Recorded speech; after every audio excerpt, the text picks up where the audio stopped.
How many are yet to join? Hello, everyone. Good morning. Good Good morning, morning. ma'am. Good morning. Very good morning. Uh, how many people are yet to join?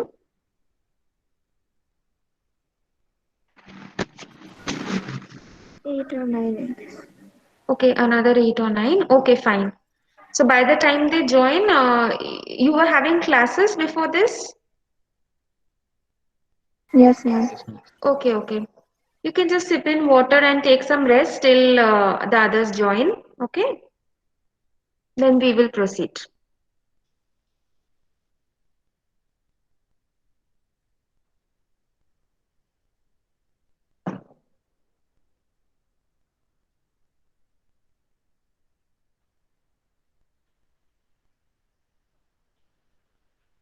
So I will be taking your gymnosperm part.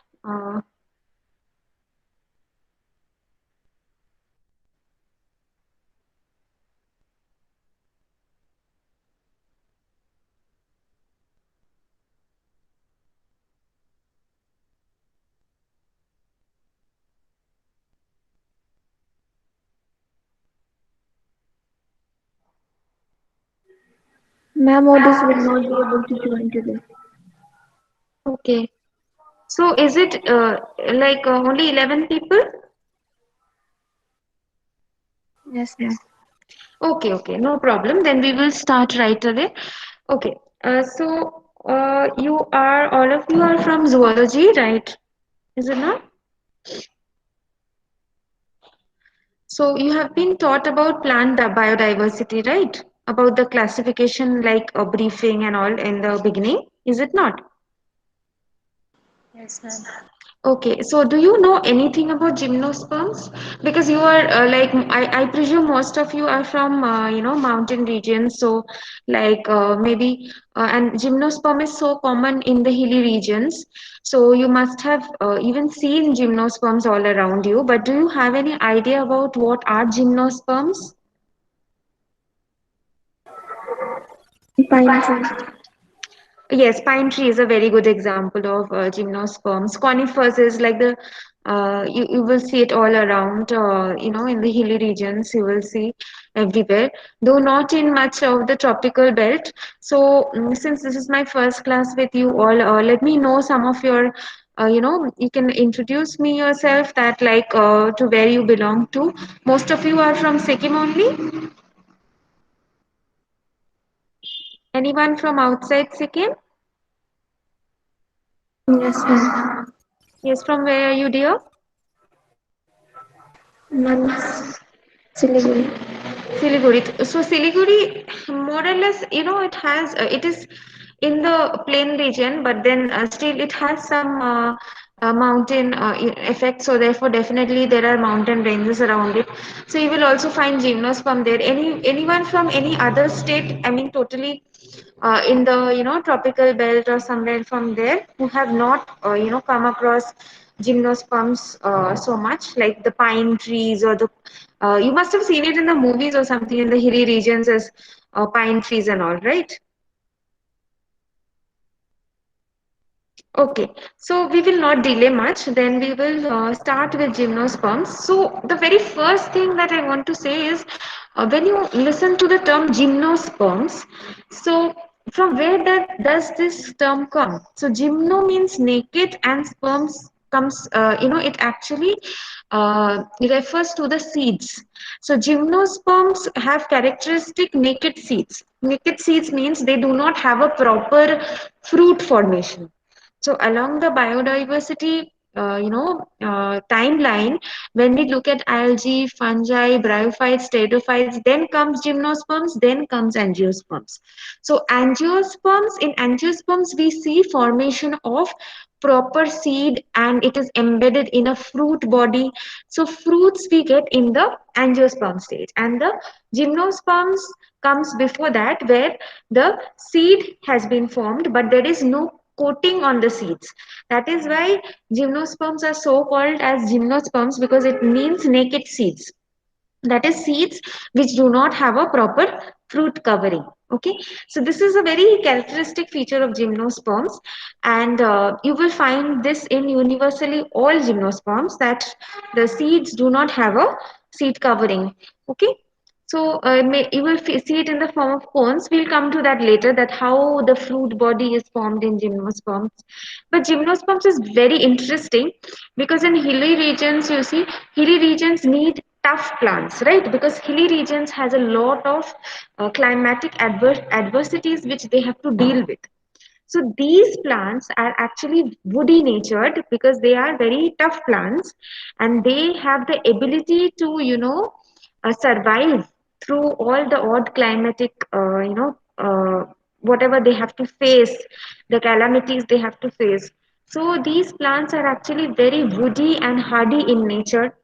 So these are also the plants from which, it has a lot of economic importance because of the wood formation is very strong in case of gymnosperms. Till now, whatever you have studied, algae, fungi, or bryophytes, pterophytes, they are usually short-heighted plants, and they are kind of, they have weaker stems. So maybe they require some sort of support, or they are very short-heighted. But gymnosperms are the ones which are very tough plants. They're woody, they are tall. So these, the woods, the barks are used for different, commercial purposes also. The gymnosperms are very, very economically useful. So therefore it is going to be very interesting for all of you to know about gymnosperms. Okay, so we will start that. Just a second, I will share my screen. uh, just a second, just hold on. I will.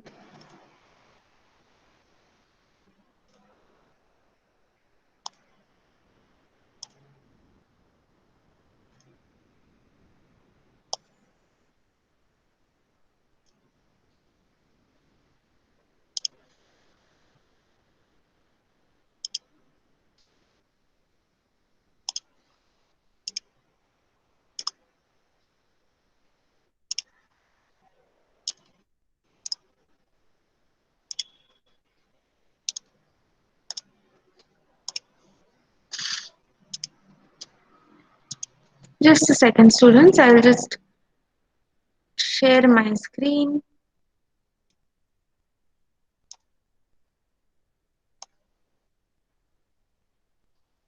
Okay, can you see the screen I've shared?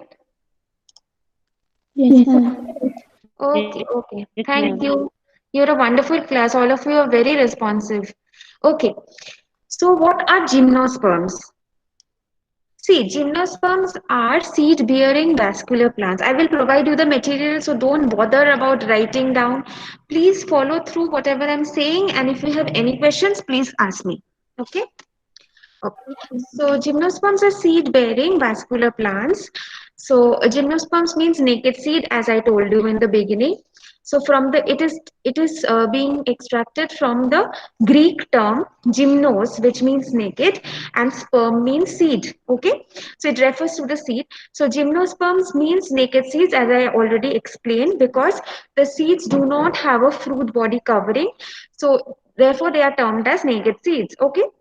So the seeds of gymnosperm lack a protective enclosure, unlike flowering plants which have fruits and flowers. Right? So what are the flowering plants? Like the angiosperms. So it comes, as I told you about the hierarchy. It comes like algae, fungi, followed by bryophytes, pteridophytes, then the gymnosperms, and then the angiosperms had evolved. Right? So gymnosperms lack a protective covering, and along the evolutionary line, when the angiosperms or the flowering plants have come, like the flowering plants means that they have flowers, right? So gymnosperms, they do not have flowers, but angiosperms, they have flowers. So the difference is that there is a formation of fruit and flower in case of angiosperms, but in case of gymnosperms, you do not see any coating of the seed. So this is one of the major, differences from of gymnosperms from rest of the plant kingdom, and this the name itself will give you the clue of what kind of plants these are. Okay. So it will help you remember the moment you, somebody talks about gymnosperms, okay, gymnosperms means naked seeds. So it has to be done, it has to do something with seeds without the coating. And actually in nature, like after this class, I would recommend you to, when you're going around, if you see gymnosperm plants, you can actually look at the plant and you can see that actually you can relate to that, whatever we'll discuss in class. So, you will remember things better. You do not have to get back to studying in the books, because already if you can relate things around you, then, you will remember it more easily. You do not have to come back to studying notes and all. Okay, so seeds are produced on the scales of cones. So these are certain characteristics of gymnosperms which you need to remember. And if you go around and if you see any gymnospermous plant, then there you will find that these characteristics are true in case of all gymnosperms. Okay. So more advanced than ferns, they do not have spores, they have seeds. So basically ferns, or so when you must have studied about ferns. So after ferns, in the evolutionary line, like after pteridophytes comes gymnosperms. Okay, so gymnosperms, they are advanced than pteridophytes or bryophytes because they do not have spores, but they have seeds. So in that way, they are basically little more advanced than the previous members of the plant kingdom, but they are less advanced than the angiosperms or flowering plants because the seed doesn't have a coating. So it is like a beautiful story. So it started with sperms, then it's followed by spores, then the reproductive line showed development of seeds, but in gymnosperms there was no seed coating. Then followed by angiosperm, then there was development of the seed coat. So you see, it's like a beautiful story of evolution, and that is how you got the different types of plants, right? So we come to the general features. Most gymnosperms are trees. So definitely gymnosperms you will see around you. So most woody plants these are. So they are prominently, actually so far, like from since school life you must have whatever you understood by the term tree mostly would have included the gymnosperms, because gymnosperms are very, hardy in structure and they are very woody, so they're very tall. So actually by tree we mean gymnosperms and some of the angiosperms. But trees means majorly it's gymnosperms. So some are evergreen, that is like pine. Okay, their evergreen means throughout the year you will see that they're green. And all gymnosperms have exposed seeds. That is again the same point, because this is the most important thing about gymnosperms. They have naked seed, so their seeds do not have a covering, and all of them don't possess flowers. So some gymnosperms you will see flower-like appearance, but then seed is very characteristic, which you need to remember. And mostly these gymnosperms are massive plants, like they're massive, they're trees, they're huge in structure. Now, when we talk about the scientific classification, there are four phyla of gymnosperms which we need to remember. One is Coniferophyta, then is Cycadophyta, then is Gingophyta, and then Metophyta. Okay. So these are the four major types of different phyla under gymnosperms. Okay. So it's very easy for you to remember. There are just four. Conifers, from conifers you get Coniferophyta. Cycads are examples of Cycadophyta. Just a second. Yes, did anyone write anything? Just a second. Yes, okay. Very good. You people are really very responsive, and I really appreciate that. Thank you. Okay, so Coniferophyta, Cycadophyta, example of Cycadophyta is Cycas.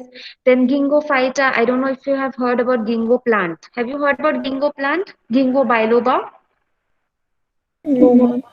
Okay, so we'll come to that. No, ma'am. Okay, then there is Netophyta. So Netum is a plant of Netophyta. So by the name of, if you remember the examples, you will remember the four phyla which comes under gymnosperm. So it's very easy. It's Coniferophyta, Cycadophyta, Gingophyta, and Netophyta. Okay.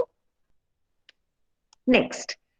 So we are coming to coniferophyta. So look at the picture. You might have seen this. This is a very common view, right? Around you might have seen this. You know, there are cones and there is this needle-like leaves. You must have seen around, somewhere around. So these are coniferophyta. Basically, coniferophyta in short is called conifers also. Okay, so conifers include pines, firs, spruces, yews, juniper, cedar, cypress, redwoods. So if you have the interest, you can go and Google these names, and you will find you. I'm sure you have must have seen them when you are on the road or you're going somewhere. But now you will, after knowing this or after studying this, you will relate it more, because now you will know the names, right? So which is the pine, which is fir, then there are spruces, there yews, juniper. So most, even in countries like US, or some high rise, where there is high altitude regions, there you will find a lot of conifers, you will find a lot of gymnosperms there. So definitely, if you know the names, it will be easier for you to understand that, okay, oh, this is that plant. Okay, like, of course, if you have interest, you can remember the names. So coniferophyta, the term conifer comes from the reproductive structure of the cone, which is a cluster of scale-like sporophylls. What are sporophylls? Sporophylls are leaf-like structure. Look at this plant. So you can see, so these are cones. Can you see these? These are cones. These are fruit-like structures, but they are not actually fruits. They are referred to as cones in case of gymnosperms. Okay. And if you see, the structure is kind of scaly. There are scales, scale-like structure, which are actually called um, microphylls, or they are actually sporophylls. There are two types of sporophylls. If there are small leaf-like structures, microsporophyll. If there's bigger, it's called megasporophyll. Okay, so micro means small and mega means large. That's how you remember. So sporophyll structure, these are scale-like sporophyll structure, is very characteristic of the coniferophyta. So there are 550 species of coniferophyta. Can you imagine? So it's a huge group which has got so many members. It's got like 550 species of coniferophyta. Like, so much diversity you will find around yourself. So many conifers are evergreen. Okay, that is, they remain green throughout the year. It is not so, like in many plants you will see in the tropical region, like what happens is during the summers or rainy season they are green, but then as and on, when proceeding towards the winter, you will see that leaves will become brownish, palish, and then they will start falling off. But in case of conifers, you will see most of them are actually evergreen. Like throughout the year, you will see they are evergreen. And that is because they are adapted to survive in these conditions, like hilly conditions. So they are so strong that they can actually, overcome any kind of climatic variation which is there, and they are still stable. So which is very interesting, because these plants in hilly regions, there are a lot of extremes of temperature. There's so much of cold, but then their structure is adapted in such a way that they can survive, even cold climatic regions. So there has to be something very interesting in their genetics, isn't it? Like, how can they survive then? Like, even we as human beings, we have difficulties, but they, we can coat ourselves, we can wear two three sweaters, or we can warm garments, but then plants, they do not have such mechanisms, right? But still, under different conditions, they are surviving, especially the gymnosperms. So they are maintaining their height, they're maintaining their uh, the way they are growing. They are totally green in color throughout the year. So definitely, it's a very interesting plant to look at. They must be having some sort of mechanism so that they can survive through odd situations. So coniferophytes, see, because they are adapted to cold climatic regions, like the low temperatures, so they have thin needle-shaped leaves. Why?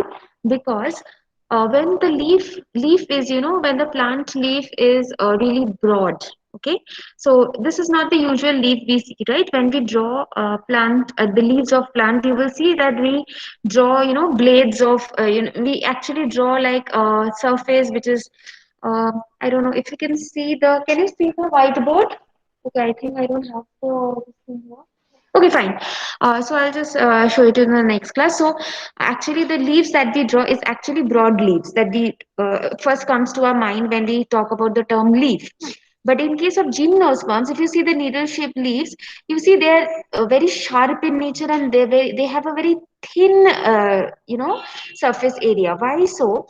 Because the broader the surface of the leaf is, the more, when it will be exposed to the sunlight, the more water will evaporate, and therefore, the plant, it will have a more tendency to dry up. So these blade-like structure of the leaves, which are characteristics of coniferous plants, it is of survival mechanism. It is actually an adaptation. It is the adaptive feature of the plant so that it can survive in climatic cool climatic regions. It can avoid drying up. It can remain, evergreen throughout the year.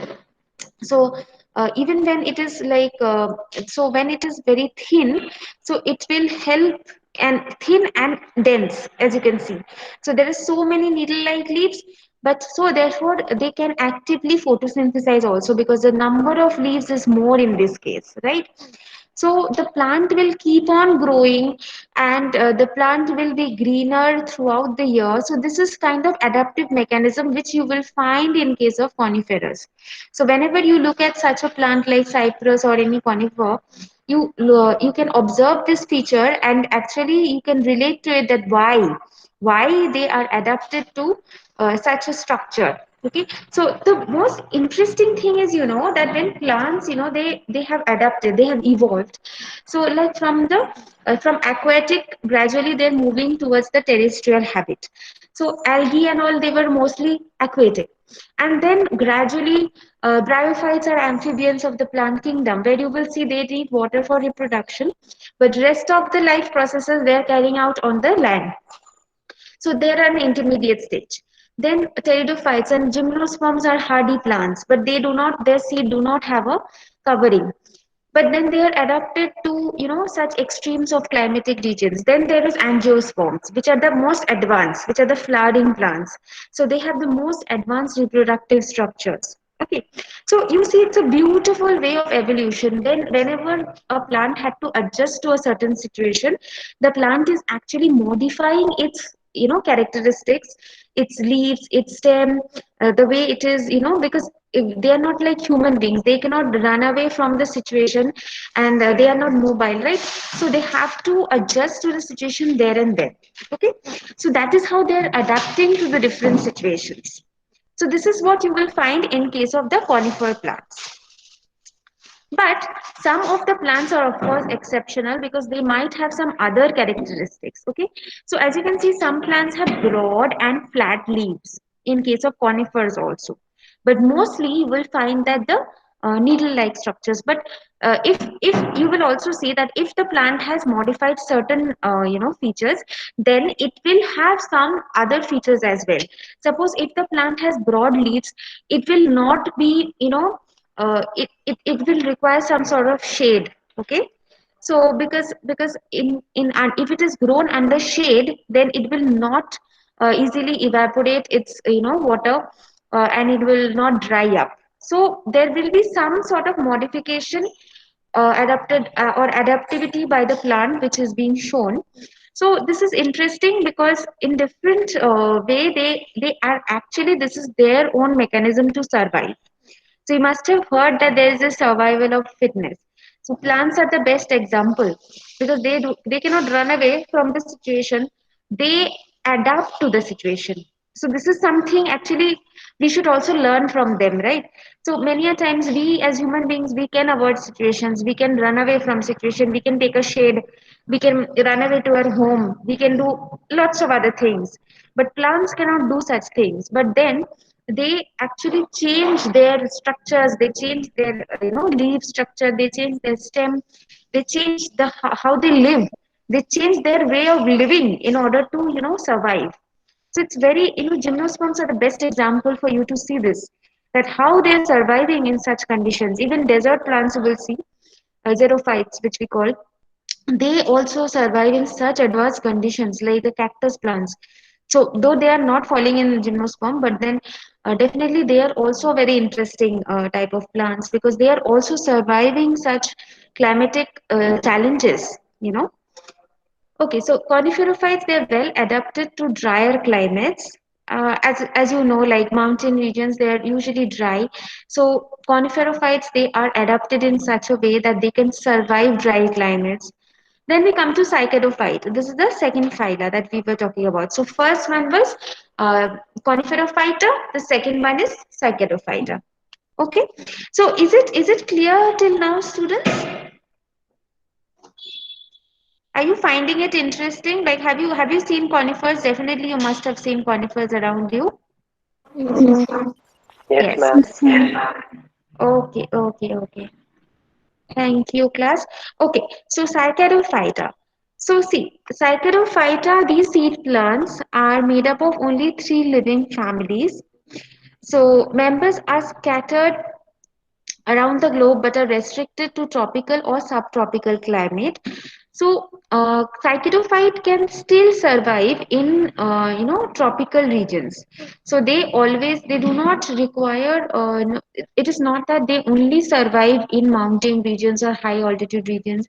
You will see in the plain regions also, like cycasses can grow even in states like West Bengal. It can grow in states like Madhya Pradesh. It can grow more or less. They can adapt to situations which are not so temperate, but they can also grow in tropical or subtropical regions. So they are adapted in such a way, but they are gymnosperms because they have characteristics of gymnosperms. So and they were these cycles radiated. Oh, another important thing you must have, I don't know if you have seen, have you seen Jurassic Park, any one of you? Jurassic Park, Jurassic World, any of the movies? Yes, miss. Yes, ma'am. Yes, have you seen that, like, even in the dinosaur phase there were gymnosperms? Like you must have seen that there are these huge plants which are like of the height of these dinosaurs, isn't it? So you can see that these plants, they are surviving throughout the ages. Like it was like millions of years back, right? So these plants have survived. Like from that, it's not that they have become extinct. They were there at that time also. Now also they're there. So you can imagine how strong these plants are. Okay, so these plants are really interesting. And see, so we were talking about cycads. Cycads are dioecious plants. Dioecious means what? Dioecious plants are the plants which have separate plants for male and female, male separate male female plants. That is, there are monoecious and dioecious, two types of sexual systems in plants. If you don't remember, I'll just revise that part also. Monoecious plants are the plants which have the male and female reproductive plant within the same plant. That is, they have both flowers or both organs in the same plant, right? So they do not require kind of cross pollination because they are always there in the same plant. So but then in case of dioecious plants have separate male female plant. That is, there's one plant which has the male organ and another plant, completely separate plant, which has got only the female organ. So it is not found within the same plant. So cycads are such plants, they're dioecious. That means they have separate male female plants. Okay, is it clear, this dioecious and monoecious part? Yes, ma'am. Okay. Yes, ma'am. Now we come to Ginkgo phyta. Okay, so Ginkgo phyta, ginkgos produce, they have bad smelling fruit. So would not recommend you to go and smell them. Okay, but then obviously there's a spelling mistake here. Fruits, an extra typing e has been there. So just I'll edit that. Okay, so used as medicinal plants, Ginkgo phyta are the plants which are used as medicinal plants. And as you can see, the ginkgo plant, see the leaf, it is kind of it's web like. Okay, it's like the webbed feet of duck, isn't it? Duck has this kind of webbed feet, so you can relate to that. It's kind of, the leaves are quite different and they do not have a proper venation. There's no, you cannot find a proper venation system which you can see in case of angiosperms. So it might appear as it's like totally like a smooth surface. Okay, so this is in case of ginkgo, you find these kind of characteristics. The leaves are like kind of webbed and it is broad structured leaf. Okay, they are not that this is the difference of ginkgos from that of conifers. In conifers, we saw what did we see? We saw they are more needle-like, right? Needle-like and they are more thinner in structure. But in case of ginkgo, they are more broader and flatter in structure. Then we come to Neophyta. Okay, so Neophyta, they are closely related to conifers, and this likeliness leads scientists to believe that Netaes are actually after conifers they have evolved to form the Netums. Because they are, more or less related in their characters. That is why it is thought by scientists that conifers have only evolved and become, they have adapted to become Neophyta later on. So this theory is also supported by the extensive fossil studies, which is dating back to the Paleozoic era. Paleozoic era means it is even before the dinosaurs have evolved. So can you imagine that these plants used to be there even before the dinosaurs have evolved. So they have come into existence. So these gymnosperms are so interesting that because you see nature has a rule. If you are not fit, nature will eliminate you simply. So even like what is happening in now in today's world. Now you see there is corona. So everyone, the ones who are weaker, who have compromised immune system, naturally they are getting eliminated. Okay, so this has been the rule of life. If you are not fit enough, nature will eliminate you. So you have to be fit, you have to be strong in order to survive all odds. Same in case of plants. Okay, so since they have survived through the centuries, through the ages, through millions of years, so they must be having something very strong in them, which we are yet to find out, because that's a mystery. Because we are people are researching, and that is why people study plants, because there's so much to learn from plants. Okay, the way they survive without anyone's help. So this is something which we need to learn from them. So how have they survived in such conditions, and they're still there? There are plants which are surviving, thousands of years. So even like we cannot imagine of surviving for like so many generations must have they have seen of human beings, right? So since they are surviving and they're living in nature, so why can't we find such a clue? There must be a clue, right? So this is something which has always interested me. So maybe we can, I don't know when we will find an answer to this, but maybe later. So though they are non-flowering plants, Netales have a reproductive structure similar to that of flowering plants. Okay, so that is why when you look at the plants, they have broad leaf structures. So Netophyta will come to that. I don't know. Do I have a picture? Just a second. Okay, I'm not got a picture of Netum, but okay, I'll show you. Okay, in the next class, I'll show you a picture of Netum.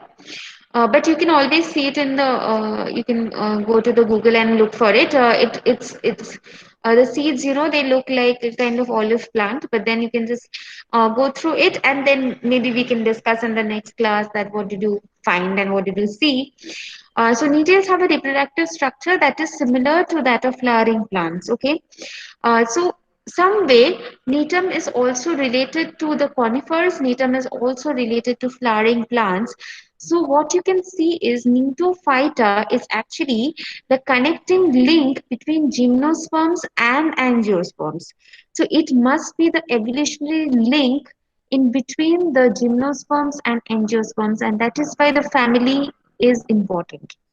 I mean, the phylum is important because it has characteristics of both gymnosperms as well as angiosperms. So, along the evolutionary line, this is an adaptation, intermediate stage, I can say, between gymnosperms and angiosperms. So, this makes Netophyta very interesting. So you can all write down a name. Like one example of Netophyta is Netum ula, and you can that is Gnetum. That's the generic name, and the specific epithet is Ula, Ula. And you can have a look at, you can search somewhere in the web or anywhere you want, feel like. If you have a botany book, you can go through that. That if you find the plant, and next day we can actually discuss about the plant, because Netum, as I told you, has characteristics of both, uh, gymnosperms and angiosperms. So there can be a potential question on why Netum is such an important phyla, Netophyta is such an important phyla in gymnosperms. Okay. Now we come to the habitat of gymnosperms. So, as I was saying, gymnosperms, they occupy large areas of Earth's surface. So, because they are tall and they grow, you will always see they do not grow individually. It's not that one plant you will find here and another tree you will find like 10 kilometers away. No, usually you will find gymnosperms. They develop into forests. And this is another interesting thing. Gymnosperms are mostly, most forests comprise of mostly gymnosperms. You will see that these large, long trees are, they're there in a cluster. So it's like a forest of these trees. They never grow in isolation. They do not do any kind of social distancing. They're always together. They believe in unity. So they are always together, and you will see that these gymnosperm plants, they are not, they're not scattered, but they are more clubbed together. They remain together. And even in a, if you see pine plants in any edge of a mountain or any hilly region, you will all never see that there is only one plant. You will always see there are at least cluster of those plants, is it not? So this is very commonly you will observe. Even in forest, if you see these large plants, you will never see, okay, one plant is here and another you cannot even see. You will never see such a picture. You will always see that they are there in a crowd. They're always together. So they occupy large areas of the Earth's surface, and they can grow in drier conditions, which is their adaptive feature, which is why they can survive, drought-like condition when there is very dryness. In hilly regions, there's not always rainfall, so there is a problem in precipitation.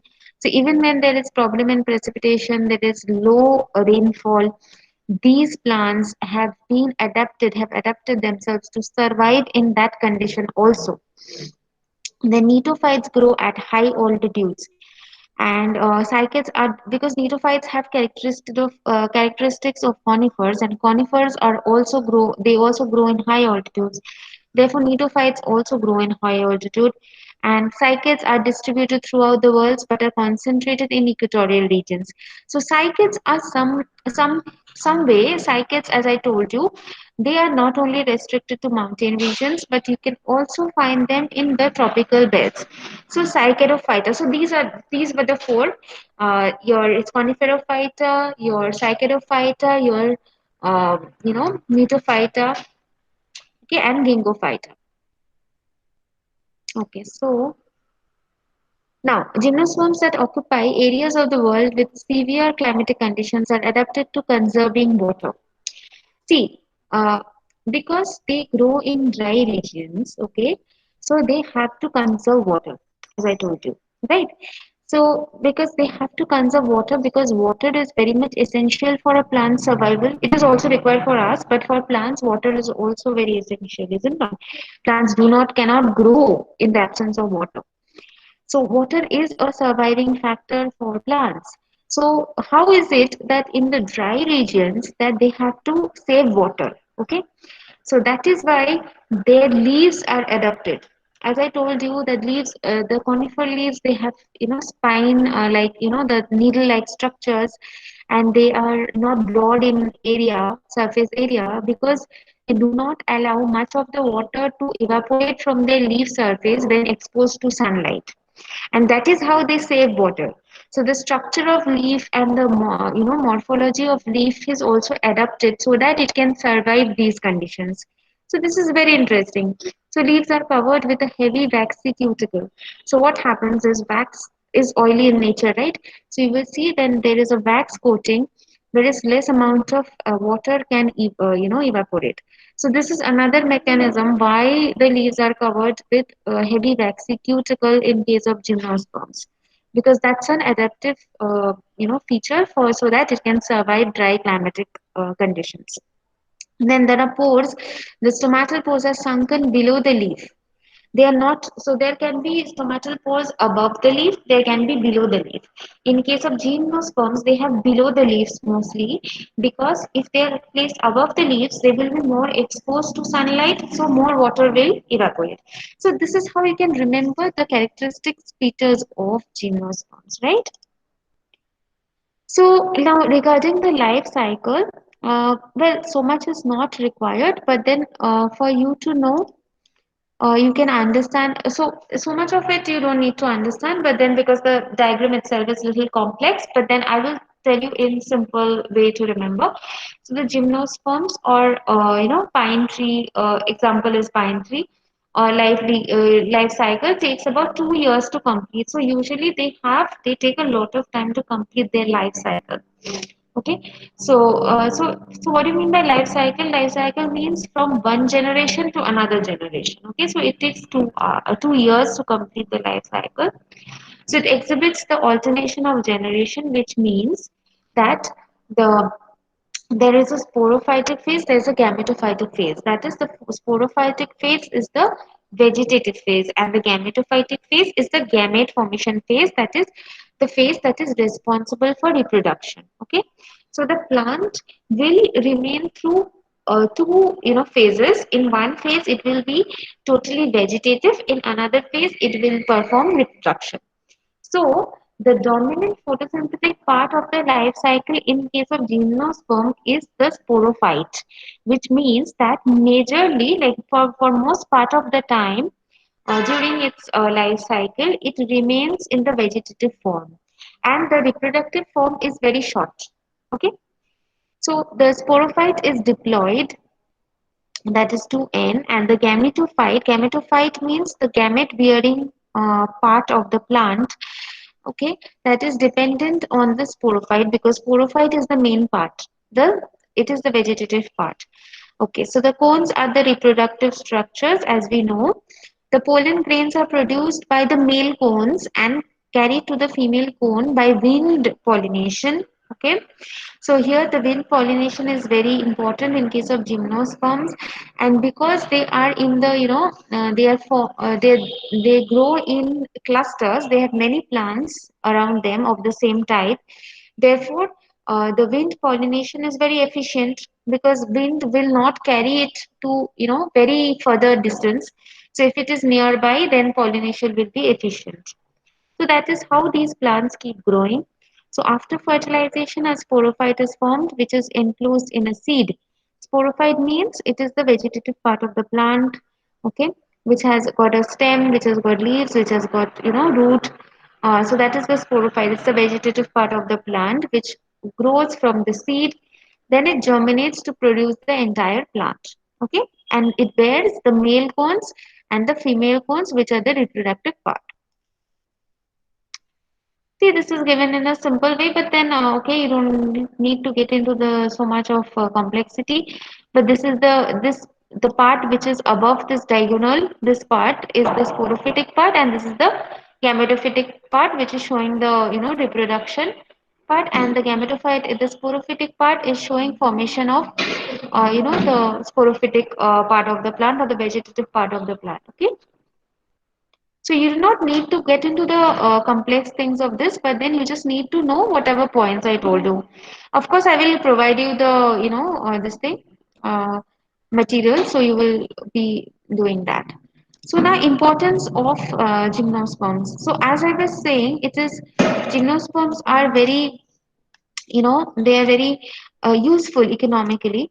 So therefore you need to understand that what are the economic importance and remember them, like they provide food and habitat for wildlife. This is essential because, as I was saying, that most forests cover mostly comprise of gymnosperms, right? So forests are habitats of wildlife. the animals. So these plants, they provide food and shade, or habitat or shelter for the wildlife. So this is primarily a very important feature of gymnosperms. They provide food and shelter to these animals. Okay. Again, forests prevent soil erosion. So because forests mostly have gymnospermous plant, and they are very tough plants, and they survive in, if there is any kind of soil erosion, if there is any flood like situation, if there is any kind of such situation, the roots of these trees are so powerful, and they anchored the soil so firmly that they will prevent any kind of soil erosion. What happens in soil erosion is that the fertility of the soil goes off if the soil wears off completely. I'm sure you must have read about soil erosion. So these plants play a role in preventing soil erosion. Okay.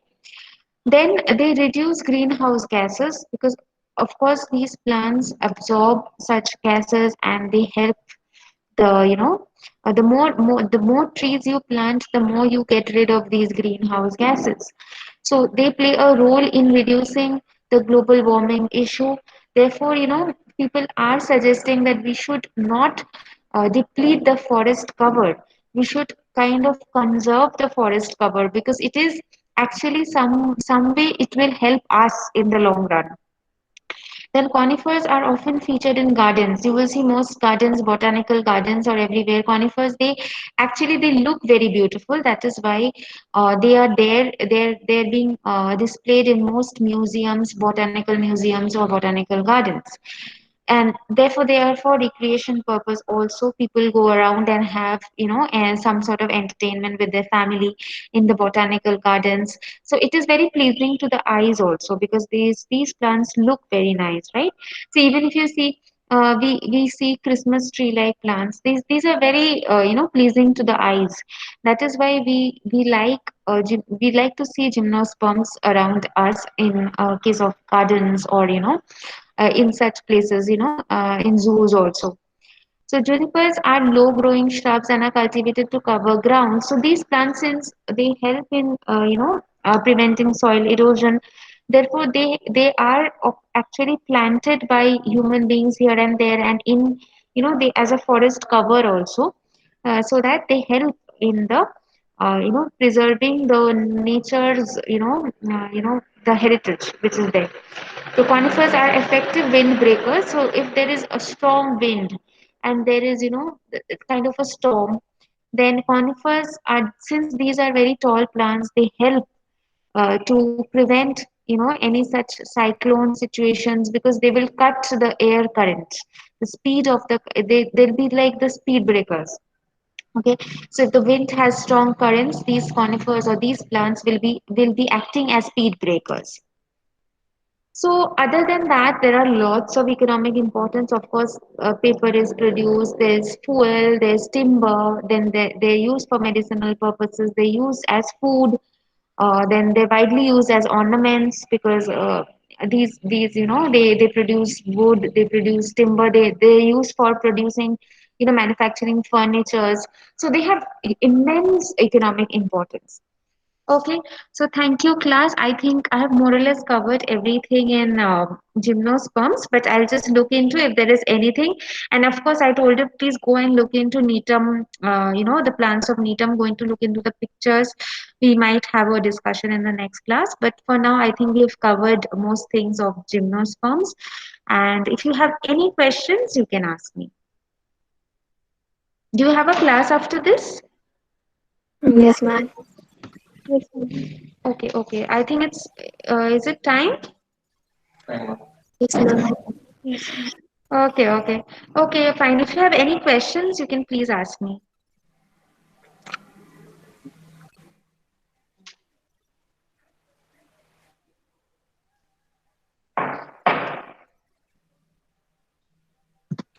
Okay. I guess I've taken the attendance. All right. Okay, thank you, class. Thank you for being patient. You can dismiss. Okay. Thank you, ma'am. Thank you, Thank you ma'am. so much. Thank you, ma'am. Thank you. Third year.